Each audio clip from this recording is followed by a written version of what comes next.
Bienvenue à tous dans une autre émission de France en direct. Et j'ai la certitude, pour vous tous qui êtes en ce moment dans cette émission, en train d'assister à cette émission, ce que vous allez voir et entendre aujourd'hui vous sera d'une grande aide, bien sûr, si vous prenez en considération tout ce qui sera fait dans cette émission. Car vous savez que le but de cette émission est justement de vous aider. Nous savons qu'actuellement, beaucoup de personnes traversent des moments extrêmement difficiles et n'ont personne pour elles, personne pour pouvoir leur apporter un message de soutien, personne pour pouvoir leur donner une direction, pas une direction pour à peine leur donner, mais une direction qui véritablement va conduire ces personnes à la solution. Beaucoup de personnes souffrent et je peux vous dire, nous avons la solution. La solution, c'est la foi que nous vous proposons. Cette foi dans le Dieu qui fait des merveilles, dans le Dieu qui n'a pas changé et qui désire se manifester dans votre vie, très cher ami.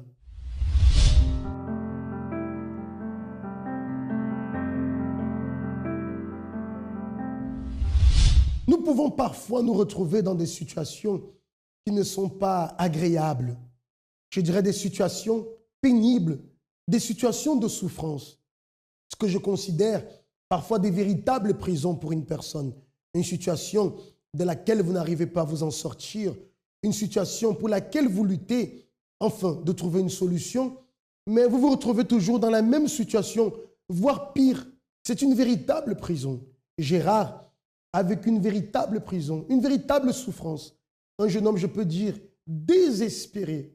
Comme c'est le cas avec beaucoup de personnes aujourd'hui. Peut-être c'est votre cas, très cher ami, où vous luttez contre une situation et peut-être même vous avez déjà baissé les bras parce que malheureusement, jusqu'à présent, vous n'avez pas trouvé de solution. Gérard a pu trouver la solution pour résoudre sa situation. Il a pu trouver une véritable transformation de vie. Tout cela à travers ce qu'il a reçu ici au centre d'accueil. Je vous laisse en ce moment découvrir cette merveilleuse histoire pour que vous puissiez comprendre que lorsque nous nous confions en Dieu, rien n'est impossible, mais toute chose peut changer. Alors moi, avant d'arriver au centre d'accueil, déjà j'ai vécu une enfance dans la joie et mes familles unies, dans la bonne humeur. J'avais pas de problème, aucun souci. Vers mes 10 ans, 10-9 ans, mes parents se sont divorcés. Et donc là, à partir de là, ça a commencé à être chamboulé à l'intérieur de moi, dans ma tête. Je ne comprenais pas en fait comment mes parents avaient pu me faire ça en fait. C'est comme si ils avaient fait ça contre moi. Et là, j'ai commencé à me renfermer sur moi-même. J'étais devenu quelqu'un de très renfermé, de très discret, parce qu'en fait, j'avais cultivé en fait une certaine rancune envers mes parents, surtout mon père et surtout mon père. Et moi, j'ai vécu très très mal, très mal. Et donc là, je me suis dit, puisque c'est comme ça, je vais parler à plus personne. Et là, j'ai commencé à me renfermer, je sortais plus beaucoup, j'avais plus beaucoup d'amis. En grandissant, en arrivant au collège, et le fait que j'étais toujours discret dans mon coin, les gens, mes amis, les élèves qui étaient avec moi à l'école, ils ont commencé à se moquer de moi. Je restais dans mon coin, donc j'avais pas d'amis, j'avais pas de personnes sur qui m'appuyer. Donc du coup, je me retrouvais toujours seul. Et je subissais beaucoup de remarques, on se moquait de moi, de mon apparence. Au lieu de passer mon temps avec mes amis, j'étais renfermé à la maison en train de jouer aux jeux vidéo toute la journée. Comme je faisais du sport, j'ai commencé aussi à m'épanouir aussi un peu plus dans le sport.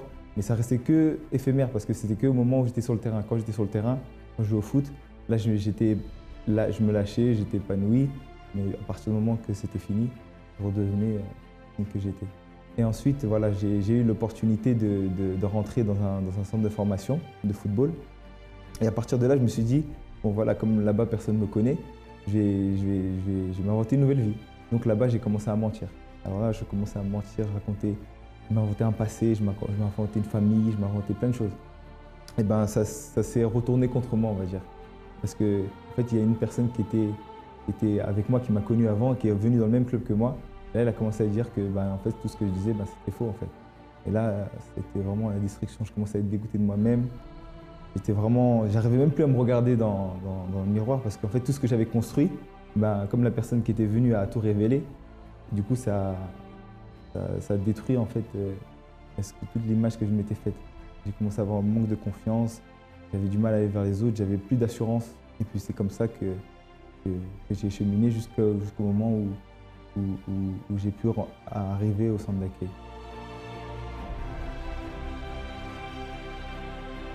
Voilà, donc ensuite, j'ai fait la rencontre de ma future femme, de ma future épouse. Et au début, tout allait bien. Je pensais même que ça allait me redonner cette joie, me redonner ce bonheur, que j'allais pouvoir, à travers cette relation, voilà, reconstruire, rebâtir ma vie et puis surtout mon intérieur. Au lieu de m'aider comme je pensais au début que ça allait faire, ça m'a détruit, ça m'a enfoncé encore plus parce que je me posais des questions, j'avais toujours des doutes, des soucis dans la tête. Et vraiment c'est ce moment-là que je pensais allait pouvoir être l'oxygène. Le moment d'oxygène, ça m'a donné encore plus de problèmes. Ensuite, ma mère m'a invité au centre d'accueil. Et à partir du moment où j'ai commencé à venir, au début, je venais juste pour découvrir. Et je voyais que ces paroles me faisaient du bien. Là, j'ai commencé à me poser des questions sur moi-même, sur ma vie. Et là, j'ai commencé à pratiquer, à m'investir, à écouter, à essayer de comprendre vraiment ce que Dieu pouvait faire pour moi. Et puis, est arrivé le moment de la campagne d'Israël. Et là, j'ai vu pour moi une opportunité de tout changer, de tout transformer dans ma vie, de repartir vraiment du bon pied. Et là, à partir du moment où j'ai saisi cette opportunité, là, ma vie a commencé à changer. À travers le résultat de cette campagne, la transformation s'est faite totale. En fait, pour moi, la campagne d'Israël, ça représente un moyen de pouvoir à chaque fois franchir une étape, un palier dans ma vie. Dans ma vie, c'est ça en fait. Parce que depuis que j'ai participé à la campagne, à chaque fois qu'il y a une campagne qui se passe, je vois que ma vie évolue. Je suis épanoui dans ce que je fais. Ma vie, j'ai des projets, ma vision a changé. Maintenant, j'ai des objectifs grands et que je me bats tous les jours pour atteindre et que je sais que je vais réussir à atteindre.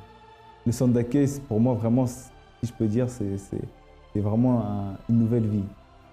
Ça représente ça, c'est là que j'ai vraiment commencé à vraiment vivre par rapport à ce que j'étais, pas d'apparence, pas ceci, et à accepter ce que j'étais et de voir la valeur que j'avais. Pour qu'une personne puisse arriver au point de s'inventer une vie pour essayer de paraître bien aux yeux des autres, c'est parce que cette personne, malheureusement, intérieurement, ne se porte pas bien. Et ça, c'était le cas de Gérald. Un mal-être intérieur. Je pense que la vie qu'il vivait ne lui plaisait pas du tout et qu'il se plaisait dans une vie qu'il ne pouvait pas obtenir en ce moment-là. Alors il s'inventait des histoires, mais portait au plus profond de lui une grande souffrance. Et l'erreur qu'il a commise, et c'est l'erreur que beaucoup de personnes commettent aussi aujourd'hui, c'est qu'à cause de cette souffrance, il a voulu chercher le réconfort, je dirais d'une certaine façon, dans les bras d'une femme. Il a donc connu sa copine et pensait que le fait d'avoir quelqu'un à côté de lui qu'il aimait et qu'elle aimait aussi allait résoudre la situation. Mais cela n'a pas changé sa situation. Au contraire, les choses sont devenues pires. Sa situation sentimentale s'est dégradée aussi. Déjà, des problèmes qu'il avait auparavant est venu encore des problèmes de l'ordre sentimental. Ça veut dire à la recherche d'une solution, il a fini par trouver un autre problème, plus terrible encore. Et c'est ce qui arrive aujourd'hui, où beaucoup de personnes, les mois passent, mais les problèmes ne font qu'augmenter. Les personnes frappent à des portes pour pouvoir obtenir une solution. Au lieu que vienne la solution, viennent d'autres problèmes. Et à cause de cela, beaucoup ont déjà baissé les bras.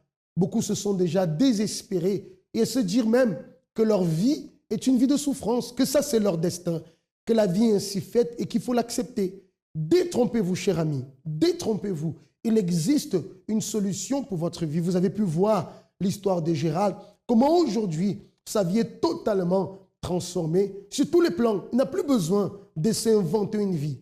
Mais ce qu'il est en train de raconter est un témoignage véridique de la transformation qui a pu se produire dans sa vie. Si cela est arrivé avec vous aussi la même chose peut se produire. Si et seulement si, vous aussi, vous acceptez cette invitation, vous prenez la décision de chercher l'aide de celui qui a le pouvoir de transformer votre vie. Nous ne vous parlons pas d'une religion, nous ne vous parlons pas d'une institution religieuse, mais nous vous parlons du Dieu qui vous a appelé et qui a le pouvoir de transformer votre vie et qui attend juste votre décision pour pouvoir se manifester et vous apporter ces transformations dont vous rêvez tellement.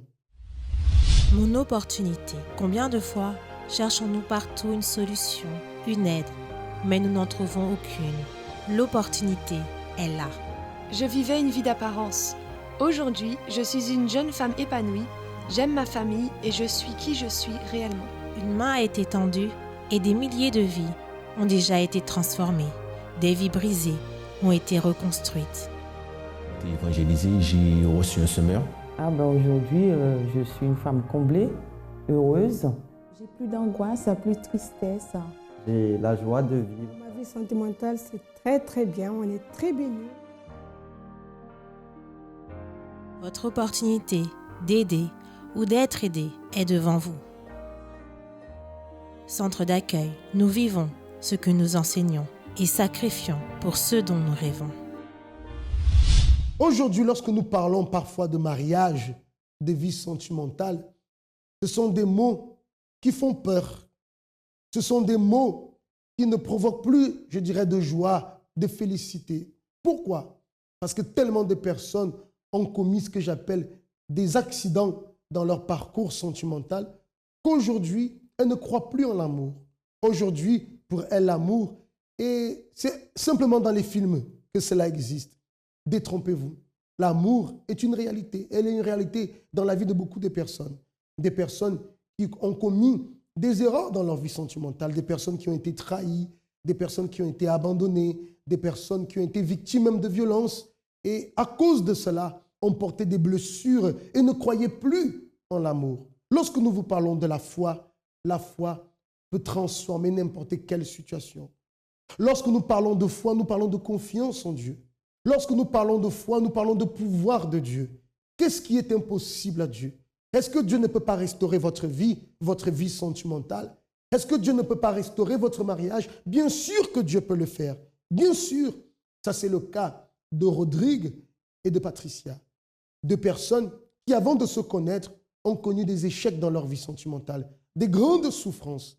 Mais une fois qu'elles ont connu la foi, elles ont appris qu'avec Dieu, tout est possible. Dieu les a complètement guéris de leur passé de souffrance. Et aujourd'hui, leur vie est totalement bénie. Je vous laisse découvrir leur histoire. Ma vie était une vie catastrophique, dramatique, avec beaucoup de problèmes. Surtout dans la vie sentimentale, c'était chaotique en fait. Ça ne fonctionnait avec personne. Tout ce que je faisais avec les gens, essayer d'avoir une vie stable, ça ne marchait pas. En fait, j'ai eu un premier divorce, j'ai été une femme battue, j'ai été victime de violences psychologiques aussi. Ça ne fonctionnait pas. Tout ce que je faisais, je ne comprenais pas pourquoi. Après, les personnes, je devais les quitter parce qu'il y avait des trahisons, des mensonges. C'était tout ça ma vie sentimentale. Je me sentais triste, rejetée. Je ne comprenais pas pourquoi je n'arrivais pas à trouver quelqu'un pour faire ma vie. Donc, c'était pas... j'avais plus confiance en moi déjà à cause de tout ça. C'est-à-dire, avant d'arriver au centre d'accueil, je sortais d'une séparation et par rapport à ça, j'ai dû quitter mon pays pour venir ici, parce que ma vie était en danger. Et c'était mon plus gros problème, c'était dans ma vie sentimentale. J'avais un vide total, J'étais quelqu'un, j'arrivais pas à rester seul parce que j'étais toujours habitué à être avec une femme, à être accompagné, C'était l'une des premières fois où ça m'arrivait d'être seul et c'était une période très difficile à vivre, de se retrouver tout seul. Ensuite, j'ai été évangélisé à Saint-Denis, à travers le semeur qui est resté au moins 3-4 mois sur ma table dans la cuisine. Au moment où je l'ai ouvert, j'ai vu des témoignages, j'ai regardé, j'ai dit si Dieu il a réalisé ça dans la vie de ces gens-là, il peut faire de même dans la mienne, Et j'ai commencé à venir au centre d'accueil, à faire les chaînes de prière, tout. Et moi, ce que je voulais, c'était être accompagné, avoir ma moitié à moi, Entre-temps, je rencontrais des gens, mais je rencontrais des femmes, mais dès que je parlais de Dieu, elles fuyaient. Moi, tout ce que je voulais, c'était une femme de Dieu. Et pour obtenir cela, j'ai décidé de sacrifier. Voilà, j'ai entendu parler de la campagne d'Israël. Je ne savais pas vraiment ce que c'était. Mais à travers les témoignages que j'ai lus, j'ai dit, si Dieu il a pu bénir ces gens-là, il peut faire de même avec moi. Et j'ai sacrifié, et c'est à travers cette campagne d'Israël que j'ai rencontré mon épouse. C'est-à-dire, on s'est rencontrés chez une amie en commun qu'on ne connaissait pas, alors que ce jour-là, je ne devais pas du tout me retrouver là. C'est le jeudi que j'avais rendez-vous avec cette amie et je suis venu le mardi récupérer quelque chose chez elle. Et mon épouse, elle était là et quand je l'ai vue tout de suite, il s'est passé quelque chose à l'intérieur de moi qui a fait que moi, j'ai posé la question à Dieu, Seigneur, est-ce bien elle? J'avais l'assurance, la certitude. Mais je n'ai pas porté attention parce que j'avais pris une décision que je ne voulais plus personne dans ma vie, en fait. Et il est venu, il a commencé à me parler de Dieu, machin. Et donc, en fait, on s'est mis à table côte à côte. Et on avait oublié les autres, en fait. On parlait que de Dieu et tout. Mais je l'ai écouté, mais sans plus. Parce que je sais que moi, je veux pas, ce ne sera pas lui. Enfin, je ne m'attendais pas. Parce que j'avais pris une décision et que peu importe ce qu'il aurait dit, ben, ça allait pas, il n'allait pas avoir gain de cause, en fait. Le fait de fumer, je me sentais bien parce qu'il y avait encore le vide. Même si j'étais marié, il y avait encore ce vide parce que je n'étais pas encore baptisé du Saint-Esprit. Donc il y avait encore ce vide et c'est à travers la drogue que je comblais ce vide-là, quoi. Et en fumant, je me sentais bien, mais au moment où l'effet était dissipé, tout redevenait normal, quoi. Tous les problèmes, le vide, il était encore là. Ben, en fait, lui, il est parti tout seul dans cette église que je ne connaissais pas. Moi, j'ai continué à aller dans la dénomination que je connaissais. Mais lui, quand il rentrait, il était tout le temps en train de chanter, louer Dieu, tout ça. Et moi, ça m'énervait, ça m'irritait parce que moi, je me sentais toujours triste, toujours angoissée, toujours vide. Je ne me sentais pas bien malgré que moi aussi, j'allais dans une église. Et en fait, comme il allait tout le temps à l'église, ça m'énervait de plus en plus. Donc, j'avais caché sa Bible pour qu'il n'y aille pas du tout à l'église et je voulais fermer la porte à clé et enlever les clés. En fait, je voulais l'en empêcher, mais lui, il pensait que ça. Bon, je vais à l'église tout le temps. Et moi, ça m'énervait. Mais quand il rentrait, il était toujours joyeux. Et moi, j'avais toujours les mauvaises pensées. Voilà, j'étais pas bien. J'avais toujours les pensées de suicide, des pensées négatives. C'est pas parce que j'étais avec lui, parce qu'à un moment, on s'est mariés pour rester ensemble. Mais c'était pas parti, ce vide, cette tristesse. J'étais pas comblée malgré que j'étais mariée. Je pensais que, bon, cette fois-ci, bon, j'ai quelqu'un. Mais ça n'avait pas changé grand-chose à l'intérieur de moi, en fait. Un jour, je sais pas, j'ai dit, bon, il y va. Je n'osais pas lui dire que je voulais venir parce que je pensais qu'il allait me dire non. Et un jour, il s'est habillé, puis moi aussi, je me suis habillée, j'ai dit, je viens avec toi. Et il ne m'a rien dit, du coup, j'ai dit, bon, je peux le suivre. Et je l'ai suivi. C'est bizarre. Et j'ai entendu des témoignages, j'ai dit, mais il y a un Dieu qui fait tout ça. Moi, je ne le connais pas, ce Dieu, je ferai tout ce qu'il faut pour le connaître. En fait, j'ai commencé à participer aux chaînes de prière de délivrance parce que le pasteur m'a conseillé. Il y avait des ouvrières aussi qui m'ont conseillé, qui m'ont aidé aussi. Après, j'ai fait beaucoup de propos et j'ai fait surtout beaucoup de campagnes d'Israël pour ma vie spirituelle. Et c'est là que j'ai commencé à être délivré de la tristesse, de l'angoisse, de la peur, parce que j'ai toujours peur de tout, hein.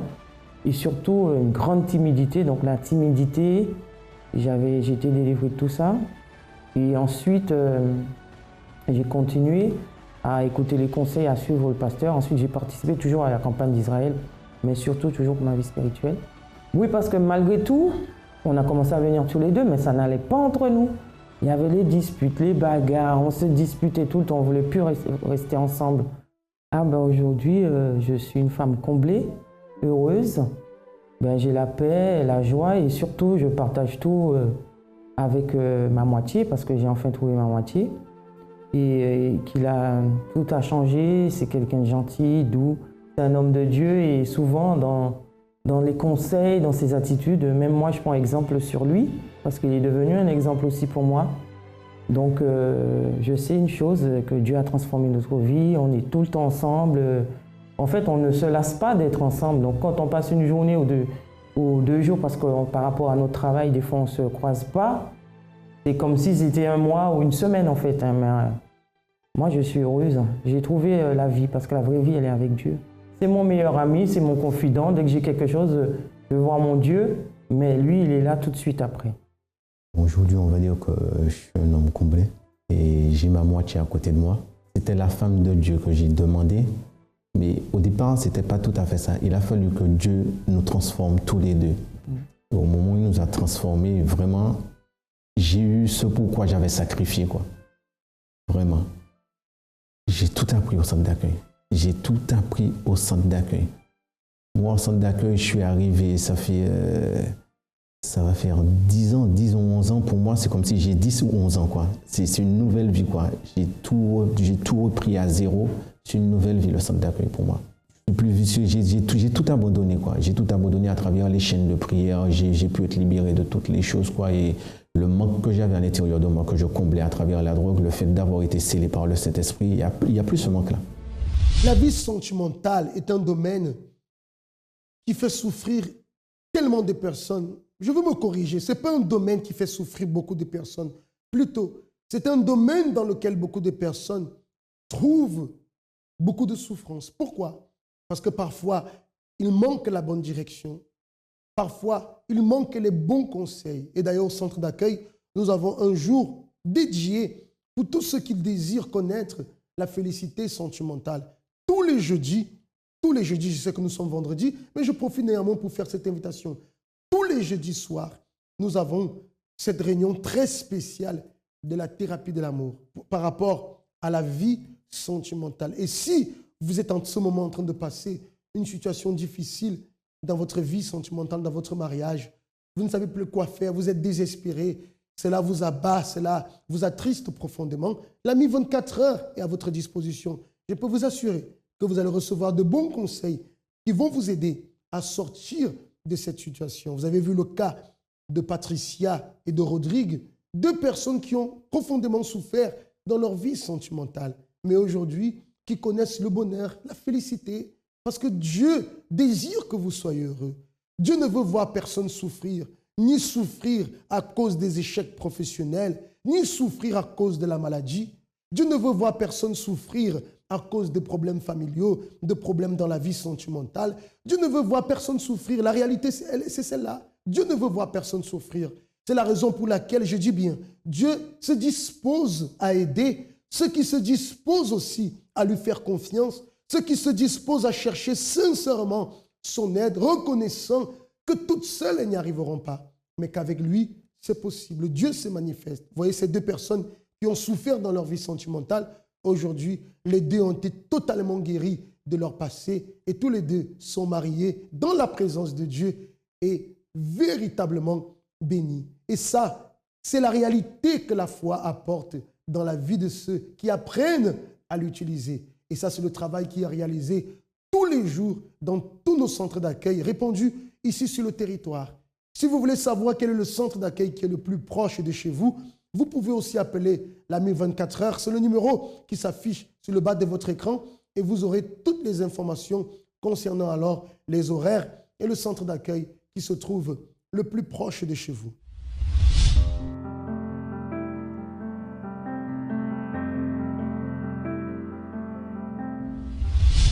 Lorsque nous parlons de foi, il est impossible de ne pas citer celui que Dieu considère comme le père de la foi et l'exemple à suivre, qui est bien sûr Abraham. Cet homme qui a su faire confiance en Dieu, cet homme qui a su dépendre de Dieu, montrant ainsi le chemin pour tous ceux qui allaient croire, montrant de quelle manière la foi doit être vécue, montrant de quelle manière la foi doit être appliquée, la foi qui produit des merveilles. Et lui-même, Abraham, a connu une grande expérience avec Dieu. Lui qui obéit à la voix de Dieu qui l'avait appelé, lui qui a suivi Dieu, qui a su lui faire confiance dans toutes les situations, a pu voir la gloire de Dieu se manifester dans sa vie par la foi qu'il a manifestée devant Dieu. Et la Bible d'ailleurs nous dit que nous devons porter nos regards sur Abraham. Ça veut dire le regarder comme exemple, imiter cet exemple qu'il a présenté, afin que nous aussi, comme fils d'Abraham, nous puissions obtenir et voir dans notre vie la gloire de Dieu se manifester. Vous allez voir en ce moment un témoignage de la campagne d'Israël et nous allons vous parler alors de ce propos très spécial que nous sommes en train de vivre en ce moment dans tous les centres d'accueil. Ma vie avant d'arriver au centre d'accueil était complètement détruite. Voilà, je connaissais déjà le Seigneur, mais malgré tout, j'avais une vie de tristesse, une vie d'angoisse, une vie d'humiliation. J'avais un manque de confiance terrible. J'avais beaucoup honte.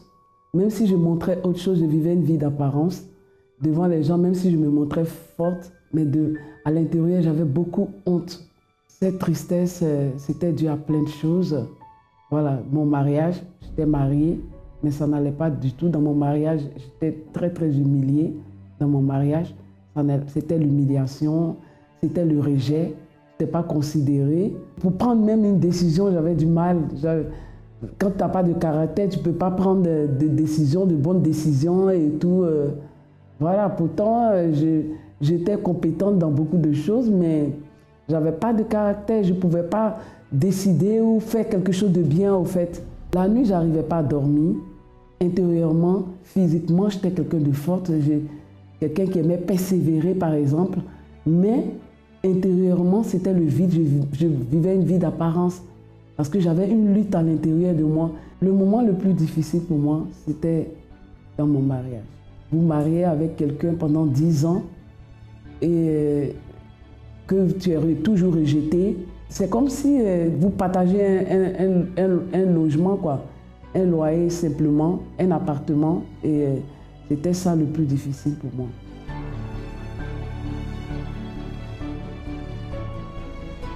J'ai connu le centre d'accueil au travers d'une amie. J'ai parlé avec le pasteur. Voilà, parce que ça concernait toujours mon mariage, ça n'allait pas. Et il m'a dit, vous voyez, madame, moi-même, je ne peux pas changer votre vie. La seule chose qui peut changer votre vie, madame, luttez avec Dieu, avec ce nom qui est écrit là. Luttez, faites les propos, faites les chaînes de prière. Et depuis, c'est resté dans mon esprit. J'ai commencé à lutter, à persévérer. Je ne me suis jamais arrêtée jusqu'à aujourd'hui. Je ne participe pas à la campagne d'Israël parce que le plus important, comme je disais, j'avais une vie de tristesse. Le plus important pour moi, on m'avait parlé du Saint-Esprit et que c'est lui qui pouvait me guérir. Et là, tout de suite, je me suis penchée pour la vie spirituelle. Et j'ai sacrifié pour recevoir le Saint-Esprit. J'ai sacrifié pour ma vie spirituelle parce que je me suis dit intérieurement que la vie spirituelle, si ma vie spirituelle elle va bien, tout le reste ira bien. Avec la campagne d'Israël, j'ai expérimenté et c'est vrai, ça marche. Et aujourd'hui, le Seigneur a tout restauré. J'arrive à très bien dormir. Des fois même, je vais dormir plus. Et voilà, je me sens très bien. Et aujourd'hui, si je suis là, si j'ai cette vie, c'est grâce au centre d'accueil. Parce qu'ils m'ont appris surtout à lutter. Même quand ça ne va pas, il faut persévérer et ils m'ont appris cela. Nous sommes donc en train de vivre en ce moment cette campagne d'Israël, ce propos de foi, justement, dans la foi d'Abraham. Nous sommes en train de vivre, de nous inspirer de cette foi que Dieu considère, que Dieu a considéré, raison pour laquelle Dieu a béni abondamment cet homme. Et dans tous les domaines, il était béni intérieurement, il a été béni sur le plan spirituel, il a été béni dans sa famille, il a été béni dans sa santé, je peux dire. Il a été béni pour ce qu'il ne pouvait pas obtenir, lui qui est déjà âgé et de corps usé, comme la Bible nous dit, mais parce qu'il a cru en la promesse de Dieu et qu'il a persévéré dans sa vieillesse avec sa femme Sarah qui était stérile, ils ont pu recevoir, ils ont pu concevoir cet enfant sur qui la promesse de Dieu avait été déclarée, montrant ainsi que par la foi, tout est possible, peu importe les circonstances dans lesquelles nous vivons, peu importe les difficultés dans lesquelles nous sommes. Lorsque nous croyons, lorsque nous imitons, lorsque nous nous inspirons de la foi d'Abraham au point d'obéir à Dieu dans le sacrifice, alors, chers amis, de grandes choses se produisent. Si vous désirez recevoir plus d'informations au sujet de comment vous aussi vivre ce moment de foi intense, de comment participer de la campagne d'Israël, vous pouvez alors vous rendre dans l'un de nos centres d'accueil où l'un des serviteurs de Dieu sur place vous donnera toutes les indications nécessaires pour que vous aussi, en portant les regards sur Abraham, et en imitant ce grand exemple de foi que Dieu considère, que vous aussi vous soyez considérés comme fils d'Abraham, non seulement de titre, mais avec comme résultat votre vie totalement transformée. Très chers amis, ça a été un grand plaisir d'être avec vous ce soir comme d'habitude. Je vous souhaite alors de passer de très bons moments et vous dis à très bientôt dans une autre émission de France en direct.